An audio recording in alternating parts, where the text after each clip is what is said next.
Hello everyone, welcome to సుమలతాన్ YouTube channel. ఈ రోజు మనం ఈ వీడియోలో సంకలన విలోమం గురించి నేర్చుకుంటున్నాం. ఏవైనా రెండు సంఖ్యల మొత్తం 0 అయితే ఆ రెండు సంఖ్యలను పరస్పరం సంకలన విలోమం అని అంటారు. ఫర్ ఎగ్జాంపుల్ చూసుకున్నట్లయితే 5 + 5 - 5 ఉంది.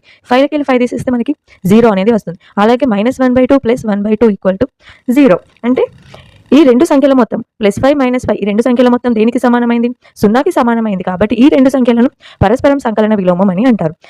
a + or -a = 0 మరియు -a + a = 0 అయినా a - aలు పరస్పర సంకలన విలోమాలు. ఉదాహరణకు చూసుకున్నట్లయితే మీకు అర్థమవుతుంది ఫ్రెండ్స్. +4 యొక్క సంకలన విలోమం ఏమవుతుంది? -4 అవుతుంది. -19 యొక్క సంకలన విలోమం +19 అవుతుంది. అంటే ఇప్పుడు చూడండి, 4 - 4 ఎంత అవుతుంది? మనకి 0 అవుతుంది. -19 + 19 0 అవుతుంది. అంటే సంకలన విలోమం అంటే ఏంటి? ఒకటి పాజిటివ్లో ఉంటే ఆన్సర్ అనేది నెగిటివ్లో ఉండాలి. క్వశ్చన్ అనేది నెగిటివ్లో ఉంటే ఆన్సర్ అనేది పాజిటివ్లో ఉండాలి.